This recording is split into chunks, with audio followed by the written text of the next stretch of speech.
자,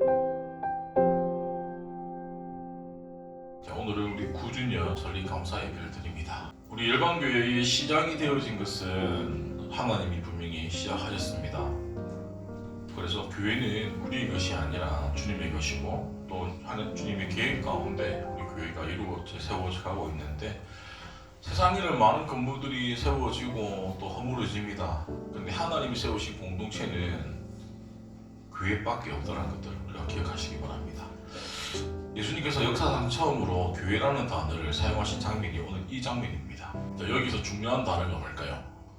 교회라고 생각을 합니다, 대부분. 그런데 여기서 말하는 내가는 누굴까요? 하나님이시죠. 교회보다 더 중요한 게 이 교회를 누가 세웠다? 내가 세웠다는 거예요. 헬라어에서 내라는 이 표현은 강한 나의 소유를 표현합니다. 하나님이 내 교회를 세웠다라고 하는 것은 이 교회를 하나님이 지켜주시고 내 거라는 확신이 있다는 것들을 우리가 알 수 있습니다. 교회는 목회자의 것도 아니고 직분자의 것도 아니고 성도의 것도 아니고 누구 거라고? 하나님 거라는 것들을 우리가 기억하셔야 됩니다. 하나님이 교회를 만드시고 그 교회는 누구다? 그의 몸이다라고 얘기해요. 그래서 우리가 교회를 섬기고 봉사할 때 어떤 마음을 해야 될까요? 하나님께 하는 것처럼 해야 되는 거예요. 우리는 눈에 보이지 않는 하나님을 믿으면서 눈에 보이는 사람에게 인정받으려고 하는 게 오늘날의 가장 큰 문제가 아닐까 한번 스스로 돌아볼 필요가 있다는 겁니다. 교회는 그리스도가 현존하는 방식으로 교회를 세워주셨다는 것들을 우리가 기억하셔야 됩니다. 첫 번째가 뭐냐면 교회는 사람이 절대 만든 조직이 아닙니다. 세상 조직은 사람의 필요에 의해서 목적을 가지고 세상 조직이 만들어집니다. 그게 회사가 되어지고 기업이 되어지고, 그래서 뭡니까? 항상 창업자가 있습니다. 그런데 교회는 하나님이 직접 세우신 교회이기 때문에 창업자가 없다는 거예요. 사람이 세운 것이 아니기 때문에. 사도행전 말씀에 보면 교회가 확장이 일어나는데, 붐이 일어나는데 어떻게 일어나냐? 주께서 구원받는 사람은 날마다 더하게 하신다는 거예요. 교회 성장의 주는 누굽니까? 항상 하나님이라는 거예요. 왜냐하면 교회는 하나님의 것이기 때문에 그분이 인도해 주시고 그분이 책임져 주셔야 되는 거예요. 단 우리는 뭐다? 사용되어질 뿐이라는 거예요. 그분의 일 가운데, 그분의 사역 가운데 우리가 함께 섬기고 동력해서 더 뭡니까? 시너지를 줄 뿐이지 우리가 절대로 주체가 되어져서는 안 된다는 겁니다. 특별히 우리가 9주년이 지났는데 기억해야 될 것이 뭐냐면 이 열방교회는 목사의 의도에 의해서 세워진 게 아니라, 그리고 또 열심히 수고한 성도들의 헌신으로 이루어진 것이 아니라 전적인 하나님이 하셨다는 것들을 우리가 기억하셔야 됩니다. 믿으십니까? 네. 자, 항상 교회의 설립은 기적적으로 일어납니다. 물론 다 그렇진 않겠지만 특별히 우리 교회 같은 열방교회 같은 경우는 불가능한 가운데 교회가 세워졌어요. 제가 부교육자 생활을 한 12년 정도 했던 것 같아요. 부교육자 생활 하면서 나는 부교육자 생활하면서 내가 목회를 하면서 개척을 해야 되겠다라고 생각한 적이 한 번도 없습니다.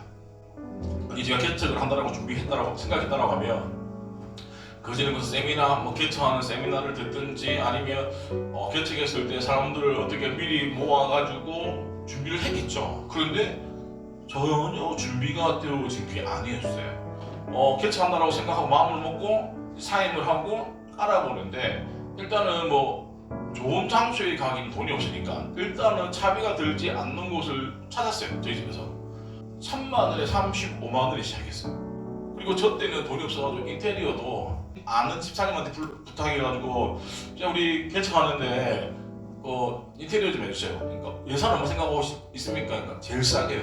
그러니까 얼마요? 제일 싸게요. 2000만원요? 아니 없어요 돈이니까. 결국에는 페인트만 칠했어요. 그렇게 일을 하기 시작했는데 지금 뭡니까? 저 때 비하면 대골이죠. 사람이 계획해서 만약에 저 상황 가운데 개척을 해라고 하면은 누가 하겠습니까? 아무도 안 하지. 근데 지나고 나서 보니까 하나님이 원해라는, 열악했지만 되게 추억이 되어진다. 이 모든 것들을 누가?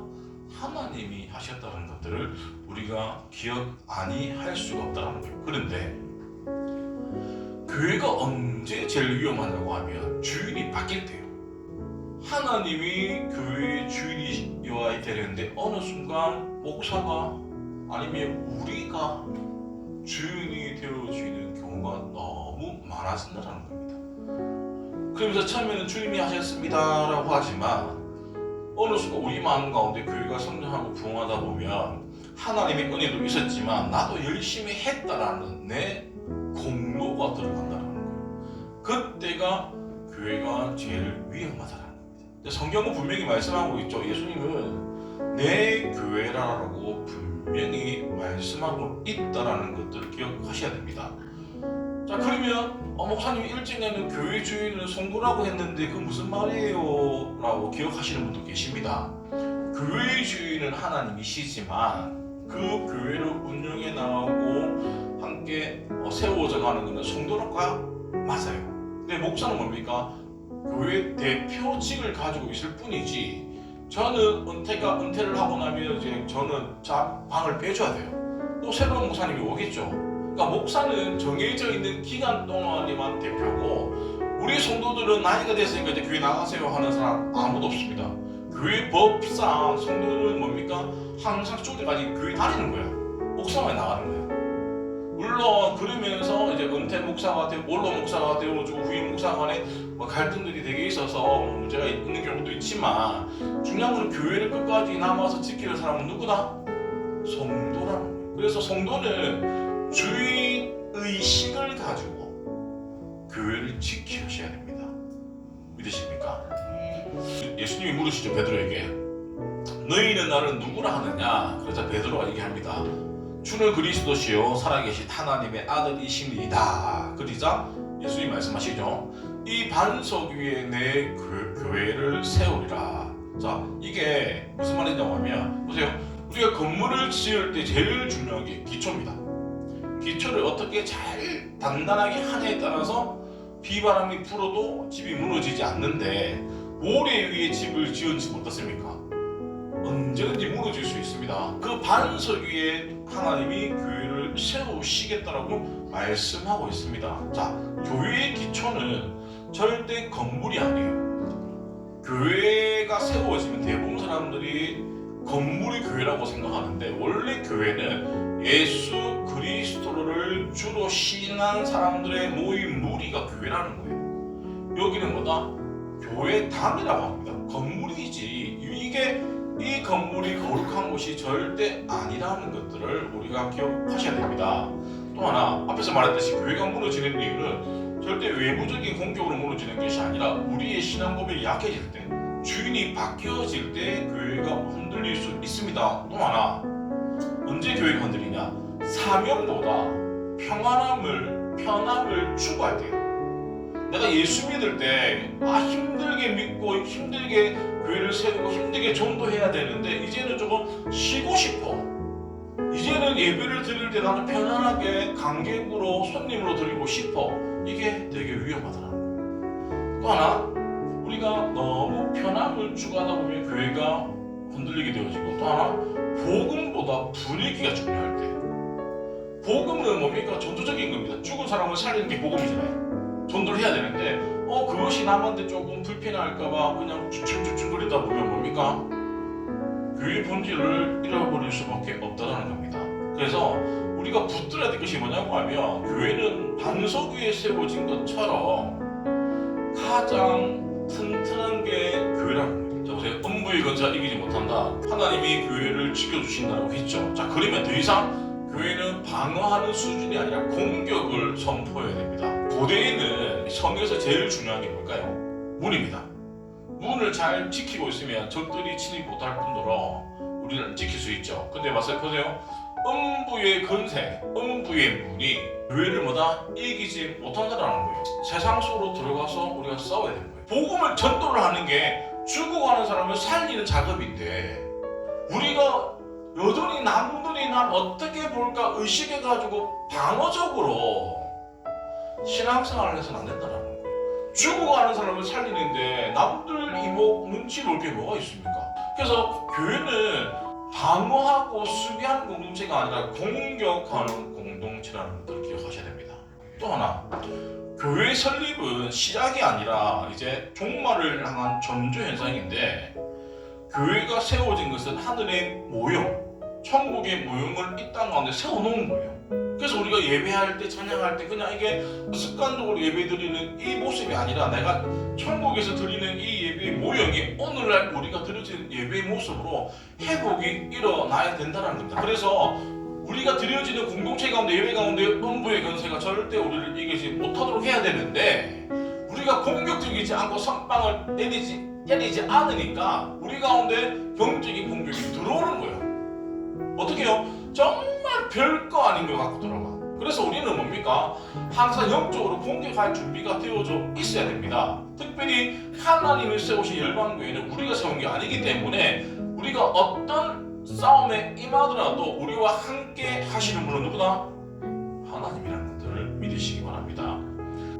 자, 그래서 제가 2년 전에 한번 이전을 한번 해야 되겠다라고 생각하고 막 기도를 하고 있었는데, 하나님이 여기서 해라라고 하면 여기서 하는 것이고, 아니면 가라고 하면 갑니다. 왜냐하면 교회의 주인은 누구다? 하나님이시기 때문이죠. 그런데 성경에 보면 교회 이전은 사명의 확장이라는 거예요. 보세요. 아브라함이 하나님이 말씀하셨을 때 본토 친척 아비의 집을 떠났어요. 아무것도 없는 안정된 곳에서 떠나는 건 절대 쉽지 않습니다. 그런데도 불구하고 주인이 가라고 하면 가야 되겠죠. 또 하나, 출애굽을 보면 40년 동안 광야 생활을 하면서 성막을 지었다가 뜯었다가 계속 무한 반복이에요. 그러니까 교회를 한 곳에 얽매이지 않는다는 거예요. 가장 결정적인 이유가 뭐냐면, 초대교회 때 로마에, 우리 계속 이제 베드로 전서 강의를 하고 있잖아요. 보세요. 초대교회가 뿔뿔이 흩어지게 되어진 경우는 로마의 핍박 때문에, 맞죠? 그래서 사람들은 살려고 교회를 뛰쳐나가는데, 뛰쳐나가서 뭐 했습니까? 곳곳에 교회를 세우고 전도를 해가지고 뭡니까? 전 세계 복음화가 이루어진 계기가 되어진 것처럼, 우리 이름이 열방교회인데, 제가 늘 기도하는 것 중에 하나가 교회 이름대로 사용해달라고 늘 기도를 하잖아요. 많은 고민이 있지만 어떻게 될지 모르겠어요. 그래서 기도하면서 하나님이 가장 우리 열방교회가 있기를 원하는 곳에 우리가 또 기도해서, 우리가 또 선택해서 또 다른 제2장을 함께 썼으면 좋겠습니다. 그게 올 9주년에 또 하나님이 저에게 주시는 말씀인 것 같아요. 말씀을 정리하도록 하겠습니다. 분명히 하나님은 내가 내 교회를 세운다는 거예요. 우리 열방교회는 사람이 세운 교회가 아니라, 물론 제가 시작이 되어졌지만 하나님이 정하는 사람을 통해서 교회가 시작되어지고, 지금까지 9년 동안의 시간을 쓰여주신 하나님이라고 하면, 앞으로 10년, 20년 이 모든 가정의 주관자는 누구다? 하나님이다. 그래서 우리가 그분께 끝까지 순종할 때 우리 열방교회가 진짜 이름대로 열방을 섬길 수 있는 교회가 되어지기를 간절히 축원합니다.